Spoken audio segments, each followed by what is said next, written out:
only desire is to return home to his family, now that the princess has returned safely.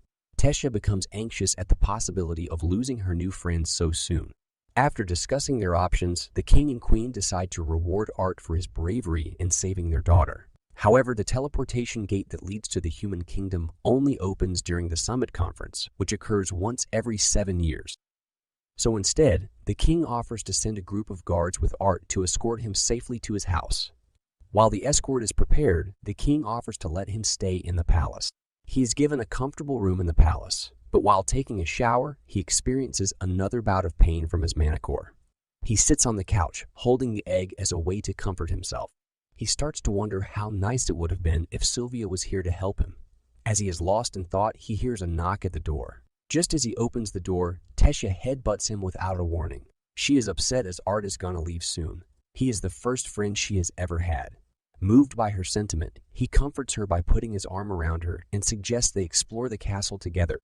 Tessia leads Art on a delightful tour of her cherished spots in the castle, and they finally reach the garden brimming with shimmering globbies. Excitedly, Tessia picks up one of the delicate creatures and offers it to Art to hold. Just as they're admiring the beauty of the garden, Art senses an object hurtling toward them. Reacting quickly, he pulls Tessia close and intercepts the flying object, which turns out to be a knife. He goes on the offensive and confronts the attacker, only to realize that it's Virion. He gets angry and yells at him, questioning how he could try to harm his own granddaughter. Virion then reveals that the knife was just a toy, leaving Art feeling embarrassed about his reaction. He is impressed by Art's quick reaction and instincts, but adds that his mana usage is mediocre at best. This leaves Art questioning the purpose of his visit. To further evaluate his abilities, Virion tosses him a wooden sword, eager to assess his combat skills. Art picks up the wooden sword and prepares to face off against Virion. He charges forward, but unfortunately, his strike only hit Virion's coat, as he uses his incredible speed to dodge the attack and appear behind Art. Virion attempts to deliver a karate chop to Art's neck, hoping to render him unconscious. However, Art's quick reflexes allow him to block the attack just in the nick of time. Virion doesn't stop there, following up his failed karate chop with a punch that forces Art to jump in the air to dodge. Seizing the opportunity, he lands a hit on Art. However, Art refuses to give up and quickly launches another attack. Despite using mana to enhance his movements, he struggles to keep up with Virion's incredible speed and agility. As before, Virion swiftly appears behind Art, causing him to dodge once again. However, this time he uses a sweep kick, throwing Art off balance and causing him to drop his sword. In a moment of impressive maneuvering, Art manages to grab the sword mid-air and scratch Virion's forehead with it just before he's knocked away. Despite Virion ultimately winning the fight, he's impressed that Art managed to land a hit. To everyone's surprise, he offers to take Art as his disciple. He also adds that he can teach him skills that no human mage in Sapine could ever offer. Initially, Art is hesitant and declines the offer, determined to find his family instead of staying to train. However, Virion captures his attention when he reveals that there's a way for Art to communicate with his parents and inform them that he's safe. Before continuing their conversation, Virion requests one of the maids to escort Tessia away. Art is surprised when Virion reveals that he's aware of Art's bouts of pain stemming from his mana core. As he put his coat back on, he asks Art if he's familiar with the concept of a beast will. Even though Art has no idea what he's referring to, he immediately recalls the memory of Sylvia touching him. Virion goes on to explain that when a mana beast reaches a rank of A or higher, it gains the ability to pass on its will to another individual. While he doesn't inquire as to how Art acquired his beast will, he does mention that it's currently causing more harm than good. Art asks if Virion also possesses a beast will, as he knows so much about it. Virion reveals that he is a beast tamer. It is a title one obtains when they completely conquer the beast will inside them. Although Art is eager to see his family, Virion warns him that leaving now could be very dangerous. If Art doesn't learn to control the power within his mana core soon, it could ravage him from the inside. The next morning, Tessia arrives early to wake him up, as she had been informed that he would be staying for a while, so she came to confirm with him. Art tells her that they will know for sure after the trip today. As the carriage is being prepared for their trip, the king and queen try to argue with Virion on the matter of letting Art stay. Even though he saved Tessia, it is inappropriate for a human to stay within the kingdom. It goes against all their traditions. Varian tells them that he has taken a liking to Art and Tessia also wants him to stay. The king tries to continue the argument, but Varian puts an end to it by stating that he will personally mentor Art, so they should let everyone know not to cause him any trouble. The group starts their journey as Art arrives at the carriage. Varian, Art, and Tessia set off to meet Varian's friend, who can assist Art in speaking with his parents. While on the journey, Tessia falls asleep in the carriage. Varian takes this opportunity to explain to Art that Tessia, being a princess, had to grow up in solitude without any companion. He adds that she has been hurt too many times by both adults and even children pretending to be her friends. As a result, she built a wall around herself. However, since Art arrived, Tessia has been smiling more frequently, which Varian appreciates and thanks him for. Finally, the group arrives at a weird-looking house in the heart of the forest. Varian starts banging on the door, calling for the old witch to come out. When she comes out, we see that the word witch does describe her quite accurately. He introduces her as Rena Darkassin, an old friend of his. She is a deviant who can help Art talk to his parents. Rena prepares a large bowl filled with water. As she uses her magic, she instructs him to imagine a mental picture of his parents while gazing at the water's surface. She tells him that once he can see his parents' image in the reflection, he will be able to communicate with them. Art creates a vivid mental picture of his mother and father, and to his amazement, their image begins to emerge slowly in the water. Art's parents were extremely saddened by his alleged demise, and their sorrow was evident in their appearance. While preparing dinner on a typical day, they're astounded to hear Art's voice resonating in their minds, leaving them in shock. He tells them how he managed to survive the fall and is staying in the Elven Kingdom. All the while, his parents can't help but recall the awful memories of when they lost their son. After the fall, Ray searched everywhere, but only found the dead bandit. Alina was so overwhelmed with grief from losing her son that she even attempted suicide. After searching for so long, the couple eventually comes to the conclusion that Art must have died. They eventually go to Xiris, where they go to a wealthy friend of Ray's. He offers him a new job as the head of security, and the couple starts a new life there. In the present, upon hearing their son's voice, the couple cannot help but burst into tears while embracing each other, as they are overwhelmed with emotions. Even Art can't hold back his tears as he watches them in the water's reflection. Now, more determined than ever to get back, he tells Varian that he is ready to start their training as he wants to get back as soon as possible. When they return to the castle, Art is stopped by the king as he tries to enter. Both the king and the queen apologize to him for what they said earlier. The king welcomes him to the castle and thanks him for saving his daughter. They are interrupted by Tessia, who wants to show Art around the city as a form of apology. Art waits patiently for Tessia at the steps of the castle. When she finally arrives, they set off to explore the city. During their stroll, Art bumps into a noble elf. He is one of those elves who believe Art doesn't belong in their city, despite Varian saying otherwise. Fereth Ivsauer comes off as the annoying side character that one reads about in every novel. While introducing himself to Tessia, he doesn't even bother to pay attention to Art. Art mocks him by pretending to mistake his name for a Pokemon and sarcastically introduces himself as well. This anger Fereth and he challenges Art to a duel, staking the honor of his house. He asks him what he will do, telling him that his decision will reflect upon his mentor. Before Art can reply, he decides to take his silence as an acceptance. Tessia is forced to officiate the duel. As the prideful noble confidently moves toward Art, he fails to realize the strength of his opponent. Before he can finish his cliché lines about his genius, Art quickly dashes toward him and takes him out with a single punch, leaving even himself surprised by the weakness of the noble. After all that talk, Tessia grabs him and they continue their tour, relishing the moment as Art's training is scheduled to start the next day, and they might not have the chance to do this again. She asks him if he is nervous, but Art tells her he is excited, not only for the training, but also for seeing his parents. Having come a long way, he is eager to see what the future holds for him. Art and Tessia have become even closer friends while training together under Varian for 3 years. During their training, they learn that there are 4 basic elements: water, earth, fire, and air, and each has a higher form, namely ice, gravity, lightning, and sound, respectively. These higher forms can only be controlled by a mage who has mastered its basic element. Each race has its own elemental affinities, with the dwarves excelling in manipulating earth and fire, and some of them possessing such mastery over these elements that they are capable of conjuring and manipulating magma. On the other hand, elves are limited to water, wind, and earth elements, but they have a much higher affinity for them than humans. In rare cases, elves can produce a special deviant that can control plants. However, elves aren't able to produce mages that can control the higher forms. Humans have the ability to control all 4 basic elements and are capable of producing deviants in any of those elements. They can even produce anomalies that can't be categorized into the basic elements like healers and emitters. There exists a delicate balance of power between all these races. This is the explanation that Art gives Virian as part of his lesson. As part of the process called assimilation, Virian is preparing Art's body to pass on his beast will. Meanwhile, Tessia is undergoing rigorous physical training every day to develop her skills. For an elf, it is not usual to awaken at an age of 10, unlike humans who typically awaken during their preteen years.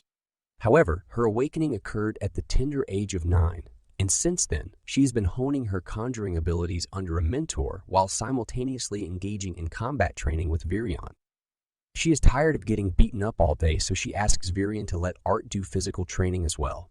He explains to her that during the past 3 years, Art has been basically fusing his bones, muscles, and organs with his mana. He assures her that despite not doing physical training, he will become much stronger and more resilient. After 3 years of training, the time has finally come for Virion to stabilize Art's mana core. This means that he will become a beast tamer like him. He puts his hand on Art's chest. Virion explains that he is going to insert a large amount of his mana into Art's mana core. As soon as he starts the process, Art feels immense pain throughout his body. The pain is followed by an explosion of mana which sends Virion and Tessia flying. Virion is shocked as this has never happened before. He asks Art what kind of a beast gave him its will for there to be such a powerful reaction. Virion is left completely awestruck as Art tells him it was a dragon. Art passes out soon after. When he regains consciousness, he finds Virion by his side and expresses his gratitude for their reliability in keeping his beast will a secret. Virion reminds him that the time for his departure is close, with only 4 months left. Art is surprised as he thought the summit conference was still 2 years away. Virion tells him that an interracial tournament is being held for the youths, and so the portal to Ixyrus City will open. He is both happy and worried at the same time as he knows that he will have to break this news to Tessia. Virion tells him that now that the assimilation process is complete, they will train even harder for the last 4 months. Before leaving, Virion also tells him that he will break the news to Tessia. As Art sits in his room alone, he hears a cracking sound. It is the egg that Sylvia left him with, and it is about to hatch. From within the egg, a baby dragon emerges, revealing itself to be a small, adorable creature with jet-black scales, minuscule wings, and barely visible teeth. Overwhelmed by the cuteness of the dragon, Art picks it up. But to his surprise, the little dragon bites him on his arm, leaving behind a distinctive burn mark from its fiery breath. As Art tries to communicate with the baby dragon, he hears a voice in his mind. It appears that the dragon has formed a telepathic bond with him, as she thinks of him as her mother. Deeply touched by this, Art decides to name the dragon Sylvies in honor of its real mother. Art is taken aback as he senses a surge of excitement emanating from Sylvie at the sound of her newly given name, making him realize that his connection with the baby dragon goes beyond mere telepathy. Overcome with exhaustion, he falls asleep on his bed with Sylvie by his side. He is woken up by an excited Tessia as she discovers the cute baby dragon. He explains everything to her, from how she hatched to his mental connection with her. They take Sylvie to Virion when they go for their usual training lesson. He is completely stunned when he sees a dragon casually sitting on Art's head. Art tells Virion about Sylvie's unusual hatching, and Virion explains that creatures like her typically only hatch in the presence of their own kind. Art realizes that activating Sylvia's will may have caused Sylvie to hatch. Virion suggests he should simply claim that Sylvie is a rare creature when he returns, as many people are not familiar with mana beasts. With Art now fully awakened, Virion suggests that they begin training to enhance his mana core. He emphasizes that the most effective way to strengthen both the mana core and the beast will is through constant combat. Art feels a rush of excitement at the prospect of sparring with Virion once again. His excitement quickly turns into shock as Virion finally decides to reveal his own beast will. A black shadow shaped as a panther surrounds him completely. As the shadow clears up, Art sees a black figure with yellow eyes and razor-sharp claws. It's Virion who has activated his beast will. Beast tamers possess a rare gift, as they are among the few mages who have the ability to tap into the innate powers inherited from a monobeast. This initial stage, commonly referred to as the acquire phase, enables the mage to draw upon the strength and agility of the monobeast, imbuing themselves with heightened speed and physical prowess. Upon entering the second phase, known as the integrate phase, a beast tamer gains the ability to fully harness the distinctive powers of their monobeast. Virion, having dedicated decades to mastering this stage, can now skillfully wield the deadly prowess of a shadow panther to his advantage. Virion tells Art to get ready, warning him that he is going to sneak up behind him. Art is confident that it won't happen as he is now ready because of the warning. He keeps his eyes firmly on Virion, but in the blink of an eye, Virion completely disappears. A moment later, Art feels a dark, shadowy hand on his shoulder. He quickly turns around to attack, but once again Virion disappears from his sight and comes up behind him.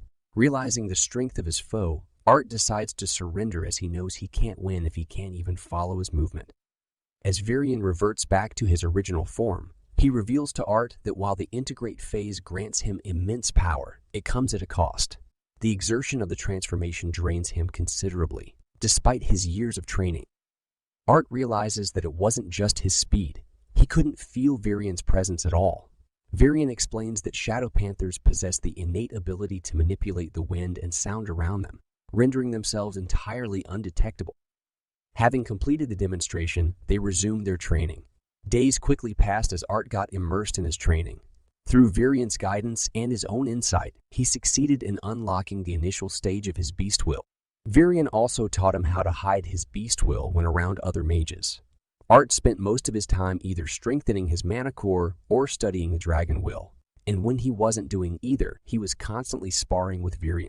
Despite his busy training schedule, Art made sure to carve out time to enjoy his youth with Tessia, just as Sylvia had hoped he would.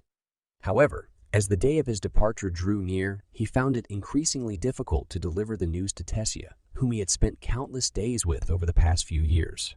Prior to his departure, Art carefully wrapped the feather around Sylvie's mark, allowing it to be concealed more easily. He would be leaving for the interracial tournament in a carriage alongside his fellow competitors. As a farewell gift, Virion presents Art with a compass bearing the crest of House Aerolith. Art hugs Tessia while saying goodbye. He tells her that he will miss her and promises to meet again. When he boards the carriage, he is surprised to find Faerith sitting there. It seems he is one of the participants.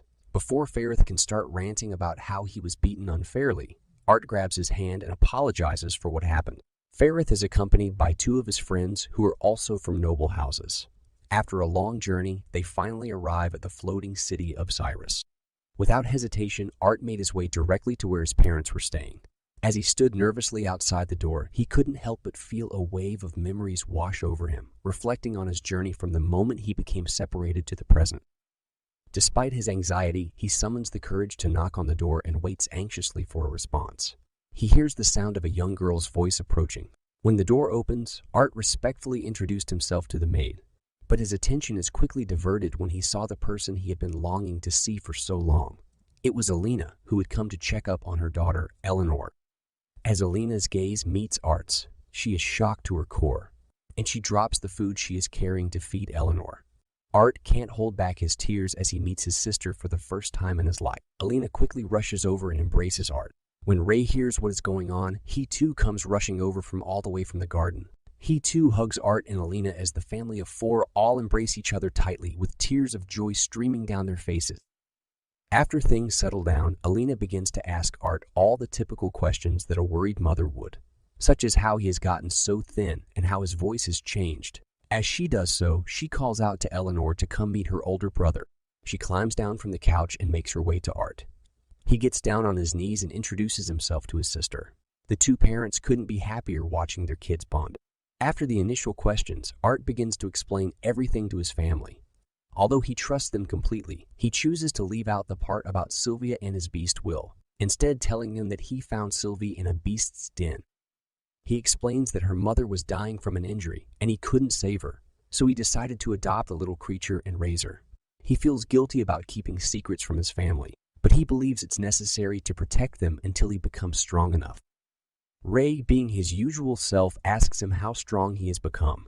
He tells Art that he has been working as an instructor for the guards at the Hellstee auction house. Curious about Ray's progress, Art asks about the current stage of Ray's mana core. He boasts about his mana core having reached the dark orange. He is left dumbfounded when Art reveals that his mana core is at the light red stage, which is just one stage behind Ray. Upon hearing the news of Ray's son's return, Vincent and his family rush over to greet him and his family. They had been taking care of Art's family while he was gone. Ray introduces Art to Vincent and his wife, Tabitha, and Art respectfully greets them with a deep bow. Vincent expresses surprise at his respectful behavior, even questioning if he is truly Ray's son. Tabitha warmly welcomes Art to their home and introduces him to their young daughter, Lilia. Like Tessia, Lilia instantly falls in love with Sylvie upon meeting her. After the introduction, everyone moves out to the yard to witness the sparring match between Ray and Art. As they wait for the match to start, Alina tells Tabitha that Art is a mage with a light red mana core. But Vincent is in disbelief, finding it hard to accept that an 8-year-old could possess such abilities, as even the genius students at the Xiris Academy are only at the dark red stage, and they are 11 or 12.